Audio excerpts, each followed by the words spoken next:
Análisis, síndrome ucraniano, anatomía de la confrontación militar moderna. El diputado del partido ucraniano Plataforma de Oposición por la Vida Víctor Medvedchuk ha escrito un artículo para los medios rusos sobre la situación actual en Ucrania y lo que le depara el futuro. Aquí está la transcripción. Si escuchas a muchos políticos occidentales, es imposible entender el significado y los mecanismos del conflicto en la Ucrania moderna. Así el presidente de Estados Unidos, Joe Biden, rechaza la participación directa de los militares de Estados Unidos en el conflicto, pero, al mismo tiempo, informa que Estados Unidos suministra miles de millones de dólares en armas allí.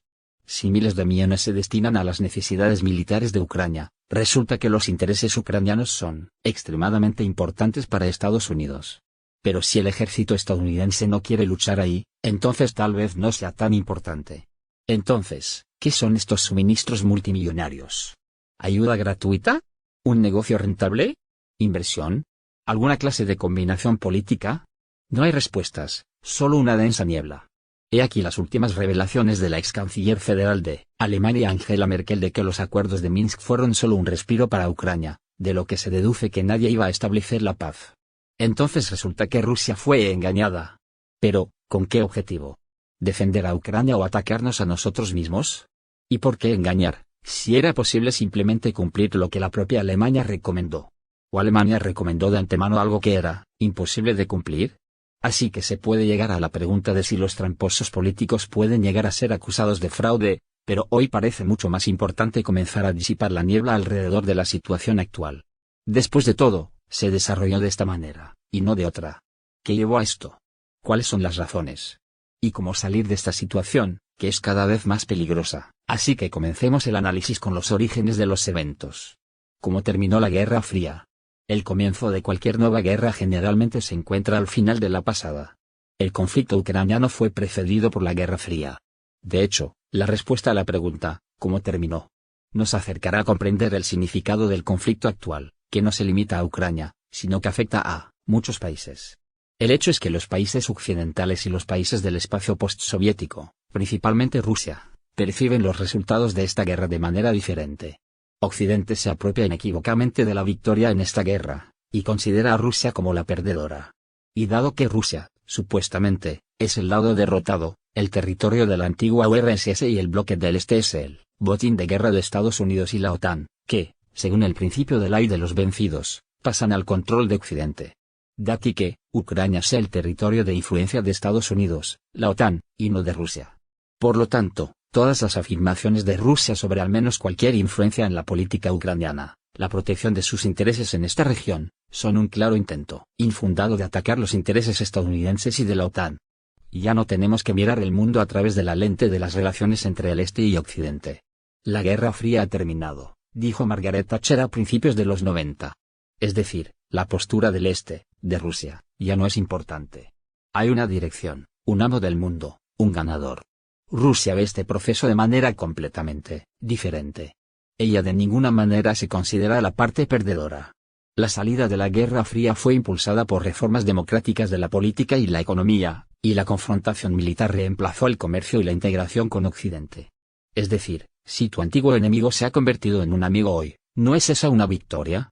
Al mismo tiempo, la URSS y luego la Federación de Rusia se propusieron no ganar la Guerra Fría, sino salir de la confrontación militar entre el Este y Occidente, que podría terminar en una catástrofe nuclear. Moscú, junto con Washington, encontró esta salida, logrando no tanto objetivos para sí mismo como para todo el mundo en general. Esta salida no implicó en absoluto la absorción por parte de Occidente del Este, la subordinación económica, legal o cultural del espacio postsoviético. Se trataba de la cooperación equitativa y la construcción conjunta de una nueva realidad política y económica. Así que vemos claramente dos enfoques para el final de la Guerra Fría, el triunfo de los vencedores por un lado y la construcción de un nuevo mundo, una civilización por el otro. Es justo aquí, sobre la base de estos enfoques, que se desarrollarán los eventos en el futuro. ¿Un nuevo mundo o nuevas colonias de Occidente? En 1991, la Unión Soviética se disolvió, pero en 1992, se creó la Unión Europea, con la que el espacio postsoviético, incluida Rusia, tenía grandes esperanzas. Parecía que era un mundo nuevo, una nueva entidad supranacional, un nuevo giro en la historia de la civilización europea. Rusia, al igual que otros estados del antiguo bloque del Este y la URSS, se ve a sí misma en el futuro como un miembro igualitario de esta unión. Se construye la doctrina Europa de Lisboa a Vladivostok.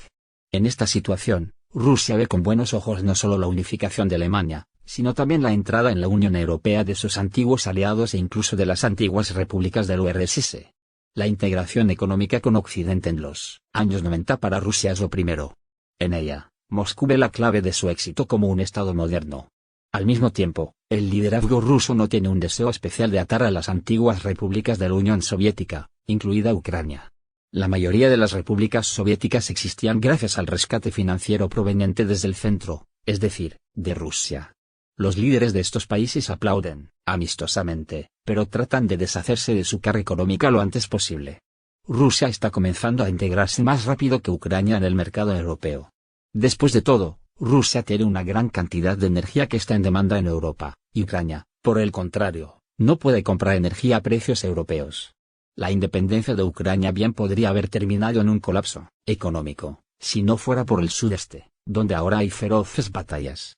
El sureste ha integrado a Ucrania en la distribución internacional del trabajo con sus enormes capacidades de producción y su industria desarrollada.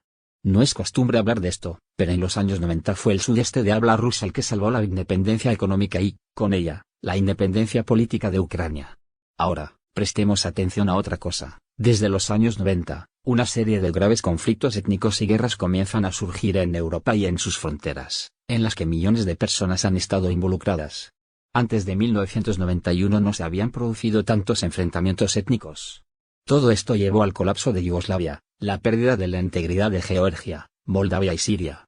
Desde el punto de vista del paradigma de unificación de Europa, esto no tiene sentido. Después de todo, el significado de esta unificación no es la división de Europa en muchos estados pequeños, sino, por el contrario, la creación de una gran unión supranacional de pueblos, y estos pueblos no deben destruirse entre sí, no deben multiplicarse las fronteras, sino construir juntos un nuevo mundo común. Entonces, ¿qué hay de malo en esto? Esto si partimos del concepto al que Rusia se adhirió anteriormente. Pero si partimos del concepto de la victoria en la Guerra Fría de Occidente, los conflictos étnicos tienen un significado completamente diferente. Y en este sentido, se expresó repetidamente el entonces presidente de Estados Unidos, Bill Clinton, por ejemplo, en la reunión del Estado Mayor Conjunto del 24 de octubre de 1995, declarando lo siguiente: utilizando los errores de la diplomacia soviética, la extrema arrogancia de Gorbachov y su séquito, incluidos aquellos que tomaron abiertamente una posición proestadounidense, logramos lo que el presidente Truman iba a hacer con la Unión Soviética a través de la bomba atómica. De esto se puede concluir que no todos los políticos occidentales querían crear un nuevo mundo justo. Su tarea era destruir al enemigo, la URSS, Yugoslavia y otros países. Y luego la exacerbación de los conflictos interétnicos es muy lógica, debilitan al enemigo y, en caso de victoria, ayudan a desmembrar a su país para que sea fácilmente absorbido por el ganador. En tales circunstancias, la realidad no importa. La situación se balancea deliberadamente. Por un lado, los representantes de la nación titular son declarados organizadores del genocidio, destruyendo el idioma y la cultura de extranjeros, produciendo limpieza étnica. Por otro lado, los miembros de la minoría nacional que viven en ciertas partes del país son declarados separatistas y una amenaza para el Estado. Esta táctica se conoce desde la antigüedad y fue utilizada por la antigua Roma. ¿Acaso, todo esto no apunta a la construcción de un nuevo imperio esclavista? ¿O se trata acaso de que en Washington, por ejemplo, el espacio postsoviético se ve como algunas provincias de un gran imperio que ya tienen su metrópoli y deben protegerse de las invasiones de los bárbaros que no quieren someterse a este imperio? Por lo tanto, tenemos dos estrategias políticas: la integración económica y política de los países, donde el beneficio mutuo se pone en primer lugar, y la absorción de algunos países por otros, donde los intereses de los países absorbidos no se tienen en cuenta. Y estos mismos países pueden ser desmembrados, declarados parias, conquistados. En cuanto a la Federación de Rusia, a medida que sale de la crisis provocada por un cambio drástico en su curso político y económico, se enfrenta cada vez más a un claro deseo de debilitarla, humillarla y ponerla en desventaja, y se la considera un estado marginado, a pesar de que su potencial económico está creciendo. El crecimiento del potencial económico debe aumentar la influencia del país, y esto debe ser visto de buena manera en el mundo occidental. Pero sucede lo contrario. La influencia de Rusia no solo no es bienvenida, sino que se declara incorrecta, criminal y corrupta. En este punto es necesario detenerse para analizar con más detalle. Entonces, Rusia toma la democracia occidental como modelo, lleva a cabo reformas y comienza a integrarse en el mundo occidental. Desde el punto de vista de la construcción de una casa paneuropea, esto debe ser aplaudido y alentado. Europa obtiene un socio pacífico y económicamente rico, sus mercados, sus recursos, lo que, sin duda, lo fortalece en un orden de magnitud. Pero si nos guiamos por el pensamiento colonial, no toleraremos el crecimiento económico y la independencia de la colonia lejana. Las provincias no deben superar a la metrópoli, ni financiera, ni política, ni culturalmente. Hay una Unión Europea que se dedica a construir una nueva realidad económica. Y está la OTAN, creada en 1949, que se opuso al Este, principalmente al URSS y a Rusia. Recordemos las palabras del primer secretario general de la OTAN, Hastings Ismay: mantener a la Unión Soviética fuera de Europa, a los estadounidenses dentro y a los alemanes en una posición subordinada.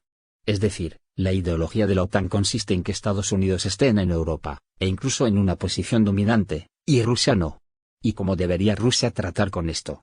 Después de todo, honestamente Rusia dio por terminada la Guerra Fría, pero Estados Unidos, la OTAN, al parecer no. Resulta que la unificación preparada con Occidente no se lleva a cabo en igualdad de condiciones, sino en condiciones de absorción económica y política.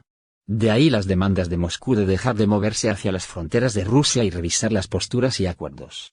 Y ahora observamos que el concepto de la OTAN destruyó no solo la integración de Rusia en Europa, sino que también puso fin a la expansión de Europa, su desarrollo. Es decir, de los dos enfoques que presentamos aquí, uno claramente venció al otro. Rusia y Ucrania, la tragedia de las relaciones. De la imagen general pasamos directamente a las relaciones entre Rusia y Ucrania. Para empezar, las relaciones de estos países tienen su propia historia específica. Esta relación es más estrecha que la interacción entre Inglaterra y Escocia, o los estados del norte y del sur. Ucrania fue parte de Rusia durante más de 300 años, lo que afectó la cultura, la composición étnica y la mentalidad. Ucrania obtiene su independencia en 1991, no como resultado de la lucha de liberación nacional, sino por acuerdo con Moscú. La nueva realidad económica y política incita a la élite rusa no solo a conceder la independencia a Ucrania, sino también a empujarla hacia ella. En aquel entonces, nadie se imaginó un conflicto armado entre los dos nuevos estados ni en la peor pesadilla. Rusia era vista por los ucranianos como una potencia amistosa, y el pueblo ruso como fraternal, y estas simpatías eran mutuas. En Rusia, durante mucho tiempo, el concepto de una Rusia más predomina en relación con Ucrania. Esto implica relaciones mucho más cercanas que, por ejemplo, el Reino Unido y Canadá. En la vida cotidiana, el dicho popular era: somos un solo pueblo, pero países diferentes. Los ucranianos y los rusos estaban muy interesados en la vida política de sus vecinos, lo que se puede preguntar, por ejemplo, al actual presidente de Ucrania, Volodymyr Zelensky, quien se ganó la vida en base a la sátira política que generalmente hacía referencia a las políticas de ambas naciones. Sin embargo, es en el ejemplo de Ucrania que se ve claramente cómo el concepto de crear un espacio político y económico común es superado por la idea de expulsar a Rusia de Europa. Desde el primer Maidán en 2005, Ucrania ha comenzado a construir una política antirrusa a nivel de ideología estatal. Al mismo tiempo, está claro que esta política tiene el patrón de la Guerra Fría. Es decir, psicológicamente, los ucranianos fueron moderados contra los rusos por el apoyo de ciertos políticos, cambios en el programa educativo, en la cultura y en la transmisión nacional de los medios de comunicación. Y todo esto se llevó a cabo bajo la apariencia de reformas democráticas, cambios positivos, que fueron apoyados por todo tipo de organizaciones occidentales e internacionales. Llamar a esto un proceso democrático fue difícil. Simplemente se estableció el dictado de las fuerzas prooccidentales en la política, en los medios de comunicación, en la economía, en la sociedad civil. La democracia occidental fue establecida por métodos completamente antidemocráticos. Y hoy, más que nunca, se vuelve importante la pregunta: ¿es el régimen político de Ucrania una democracia? Dentro de la propia Ucrania desde 1991, había dos naciones anti-Rusia y Ucrania como otra Rusia. Una sin Rusia no se imagina a sí misma, mientras que la otra no se imagina con Rusia. Sin embargo, esta división es muy artificial. Ucrania ha pasado la mayor parte de su historia con Rusia, conectada cultural y mentalmente con ella. La integración de Ucrania con Rusia dicta inequívocamente la economía. Después de todo, si hay un mercado y recursos tan grandes cerca, el no usarlo, y aún peor, bloquearlo, solo un poder muy cercano puede hacerlo. Los sentimientos antirrusos no trajeron nada más que dolor y pobreza a Ucrania. Por lo tanto, todos los movimientos nacionalistas prooccidentales, consciente o inconscientemente, predican la pobreza y la miseria al pueblo ucraniano. Ya hemos mencionado que fue el sudeste con su producción el que ayudó al país a integrarse en la distribución mundial del trabajo. Resultó que el este, una gran región de habla rusa, eligió la moneda principal para el país. Naturalmente, esto no pudo sino afectar la representación política en las autoridades ucranianas. El sudeste tenía más recursos humanos y financieros, lo que no encajaba en la imagen pro-occidental de Ucrania. Las personas demasiado orgullosas, demasiado libres, demasiado ricas vivían allí. Tanto el primero como el segundo Maidán fueron dirigidos contra Viktor Yanukovych, el exgobernador de Donetsk, el líder de Donbass y las fuerzas políticas centristas no nacionalistas. El apoyo electoral a tales fuerzas fue muy significativo. Ucrania no quiso ser antirrusa durante mucho tiempo. El presidente Viktor Yushchenko, que llegó a la ola del primer Maidán, perdió rápidamente la confianza de la gente, en su mayoría, debido a la política antirrusa. Y luego en la política ucraniana surge una tendencia interesante. Las elecciones después del segundo Maidán son ganadas por el presidente Petro Poroshenko, que promete la paz con Rusia en una semana. Es decir, fue elegido como presidente de paz. Sin embargo, se convirtió en presidente de guerra, no cumplió con los acuerdos de Minsk, y perdió estrepitosamente las siguientes elecciones. Fue reemplazado por Volodymyr Zelensky, quien también prometió la paz y se convirtió en la personificación de la guerra. Es decir, al pueblo ucraniano se le promete la paz y luego se le engaña. Habiendo ganado el poder bajo la retórica del mantenimiento de la paz, el segundo líder ucraniano adopta una posición extremadamente radical. Si tuviera esa posición al comienzo de la campaña electoral, nadie lo elegiría. Ahora volvemos al concepto general de este artículo.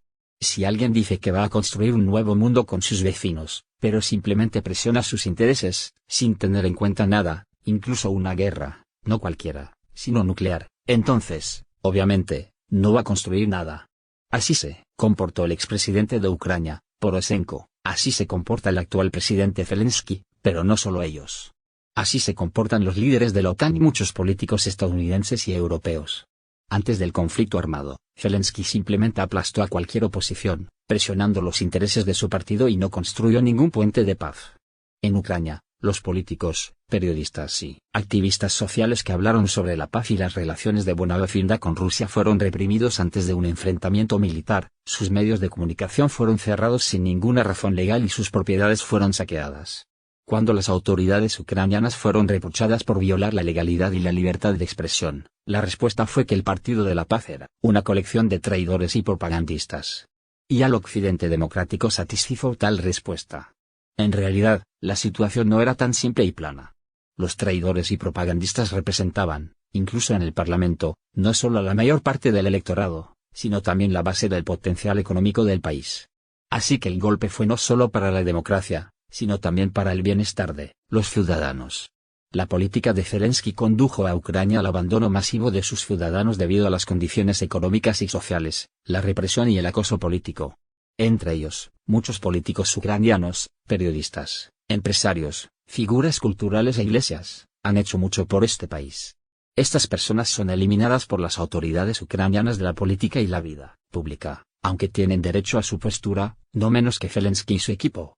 El negocio del sudeste está vinculado en gran medida a Rusia, sus intereses, por lo que el conflicto ha dejado de ser un asunto exclusivamente interno. Rusia se enfrentó a la necesidad no solo de proteger sus intereses económicos, sino también del honor y la dignidad internacionales, que, como hemos demostrado anteriormente, se le negó sistemáticamente, y no había nadie para resolver esta situación. El Partido de la Paz de Ucrania fue declarado traidor y el Partido de la Guerra tomó el poder. El conflicto ha ido más allá y se ha convertido en internacional. Parecería que todavía hay una política europea, pero esta apoya masivamente a Zelensky, arrastrando a Europa a la guerra y a su propia crisis económica. Ya no es Europa la que enseña política a Ucrania, sino Ucrania la que enseña a Europa cómo, con la ayuda de políticas de odio e intransigencia, llegar a la recesión económica y la pobreza. Y si Europa continúa con esta política, entonces se verá arrastrada a la guerra, tal vez a la nuclear. Ahora volvamos a lo que empezamos. La Guerra Fría terminó con la decisión política de construir un nuevo mundo sin guerras. Está claro que tal mundo no se construyó, que la política mundial actual ha vuelto a donde comenzó la distensión. Y ahora solo hay dos opciones: deslizarse hacia una guerra mundial y un conflicto nuclear o comenzar de nuevo el proceso de distensión, para lo cual es necesario tener en cuenta los intereses de todas las partes. Pero para hacer esto, Es necesario reconocer políticamente que Rusia tiene intereses, que deben tenerse en cuenta en la construcción de una nueva distensión. Y, lo más importante, jugar limpio, no engañar a nadie, no dejar pasar esta densa niebla, y no tratar de ganar dinero con la sangre de otra persona. Pero si el sistema político mundial no es capaz de ofrecer decencia elemental, cegado por el orgullo y sus intereses mercantiles, entonces nos esperan tiempos aún más difíciles. El conflicto ucraniano crecerá aún más, extendiéndose a Europa y otros países, o se localizará y resolverá. Pero, ¿cómo resolverlo si el partido de la guerra gobierna indivisible en Ucrania, exacerbando la histeria militar, que ya se ha extendido más allá de las fronteras del país, y por alguna razón Occidente lo llama obstinadamente democracia? Y este partido de guerra ha declarado innumerables veces que no necesita ninguna paz, sino que necesita más armas y dinero para la guerra. Estas personas construyeron su política, sus negocios en la guerra, elevaron dramáticamente sus ratings internacionales. En Europa y Estados Unidos son recibidos con ovaciones, no se puede hacer preguntas incómodas, dudar de su sinceridad y veracidad. El partido ucraniano de la guerra obtiene triunfo tras triunfo, mientras que no se observa ninguna ruptura militar. Pero el partido ucraniano de la paz no se siente favorecido ni en Europa ni en Estados Unidos. Esto sugiere elocuentemente que la mayoría de los políticos estadounidenses y europeos no quieren ninguna paz para Ucrania. Pero esto no significa que los ucranianos no quieran la paz, y el triunfo militar de Zelensky es más importante que sus vidas y casas destruidas. Simplemente, aquellos que abogaban por la paz, a instancias de Occidente, fueron calumniados, intimidados y reprimidos. El Partido de la Paz de Ucrania simplemente no encaja en la democracia occidental. Y aquí surge la pregunta, si el Partido de la Paz y el diálogo ciudadano no encajan en alguna democracia, ¿es democracia? Y, tal vez, los ucranianos para salvar a su país, necesitan comenzar a construir su democracia y abrir su diálogo civil sin supervisores occidentales, cuyo resultado de la gestión es dañino y destructivo. Si Occidente no quiere escuchar el punto de vista de la otra Ucrania, entonces es asunto suyo, pero para Ucrania tal punto de vista es importante y necesario, de lo contrario esta pesadilla nunca terminará. Por lo tanto, es necesario crear un movimiento político de aquellos que no se han rendido, que no han renunciado a sus convicciones bajo el temor de la muerte y la presión, que no quieren que su país se convierta en un lugar de enfrentamientos geopolíticos. El mundo debe escuchar a tales personas, por más que Occidente exija el monopolio de la verdad. La situación ucraniana es catastrófica y peligrosa, pero no tiene nada que ver con lo que Zelensky dice todos los días. Si el vídeo les gusta no olviden ponerle me gusta a la publicación, suscribirse, activar la campanita. Esperamos sus comentarios sobre todo lo expuesto anteriormente. Muchas gracias.